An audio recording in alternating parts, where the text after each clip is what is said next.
கர்த்தருக்குள் பிரியமானவர்களே, June 21 Elon G white அம்மையார் அவர்களுடைய மாரநாதா புத்தகம், பக்கம் 343. இன்றைய தியானத்திற்காக தெரிந்து கொள்ளப்பட்ட தலைப்பானது பெரிய பட்டணங்களை விட்டு வெளியேறுவதற்கான அடையாளம். வசனம் மத்தேயு 24வது அதிகாரம் வசனம் 16-17. மேலும் பாலாக்குகிற அருவருப்பை குறித்து தானியேல் தீர்க்கதரிசி சொல்லி இருக்கிறானே, வாசிக்கிறவன் சிந்திக்க கடவன். நீங்கள் அதை பரிசுத்த ஸ்தலத்தில் நிற்க காணும்போது யூதேயாவில் இருக்கிறவர்கள் மலைகளுக்கு ஓடிப்போக கடவர்கள். ஆரம்ப கால சீடர்களைப் போல பாலான தனிமையான இடங்களில் ஒரு அடைக்கலத்தை நாம் கட்டாயமாக நாடி தேடுவதற்கான காலம் வெகு தூரத்தில் இல்லை. யூதேயாவில் உள்ள கிறிஸ்தவர்களுக்கு ரோம படைகளால் எருசலேம் முற்றுகையிடப்படுவது ஓடி போவதற்கான ஒரு அடையாளமாக இருந்தது. போப்பு மார்க்கத்தின் ஓய்வு நாளை அமலுக்கு கொண்டு வர இயற்றப்படும் சட்டத்திலே நமது நாடு தானாக அதிகாரத்தை எடுத்துக்கொள்வது நம் அனைவருக்கும் ஒரு எச்சரிப்பின் செய்தியாக இருக்கும். அதுவே நாம் பெரிய பட்டணங்களை விட்டு வெளியேறுவதற்கான அடையாளமும் ஆகும்.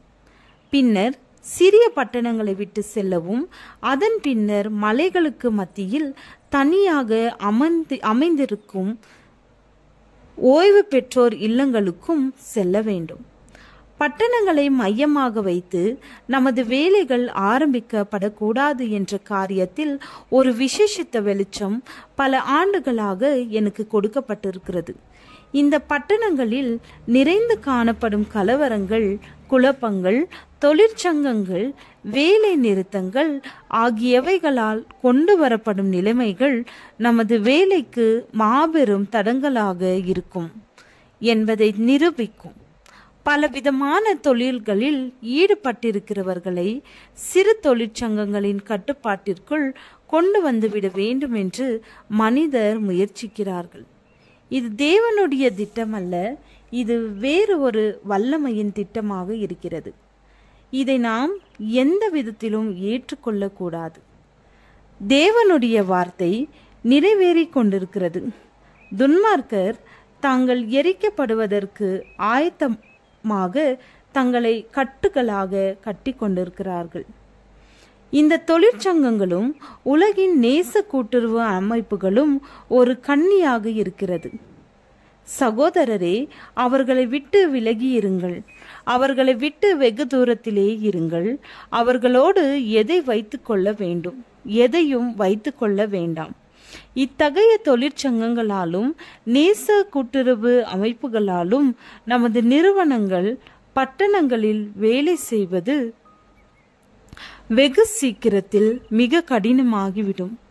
பட்டணத்தை விட்டு வெளியேறி நாட்டுப்புறங்களில் வசிக்கத்தக்கதாக நமது மக்களுக்கு கற்றுக் கொடுங்கள். தங்களுக்காகவும் தங்களது பிள்ளைகளுக்காகவும் அங்கு அவர்கள் ஒரு சிறு துண்டு நிலத்தை வாங்கி வீட்டை கட்டி கொள்ளலாம். இதற்கு முன்பாக கலகங்களும் குழப்பங்களும் பட்டணங்களில் நிறைந்துவிடும்.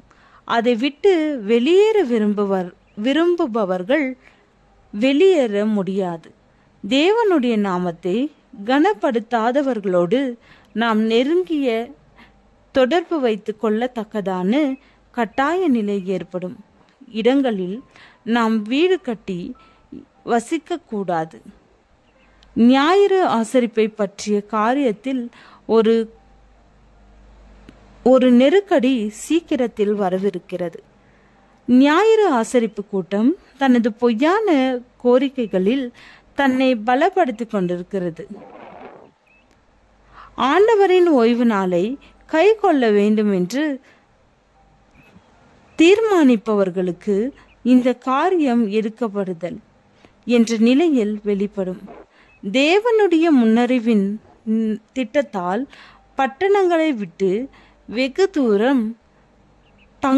வெகு தூரத்தில் தங்குமிடம் பெற்றுக்கொள்ள கூடுமானால் அதை செய்வதற்காக ஆண்டவர் நமக்கு துணை நிற்பார். துன்பமான காலம் நமக்கு முன்பாக இருக்கிறது என்பதே.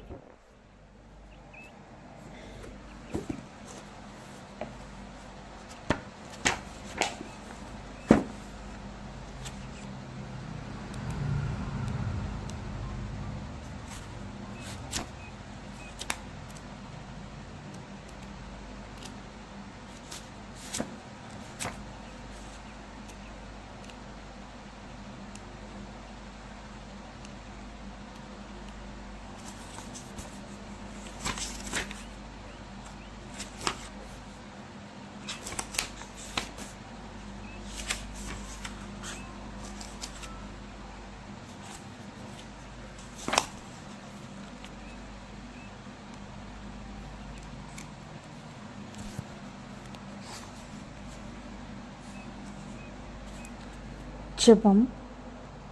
உம்மை விசுவாசிப்பது மட்டுமல்ல, உபத்திரவத்திலும் உம்மை மறுதலிக்காமல் இருக்கவும் கிருபை தாரும். ஆமேன்.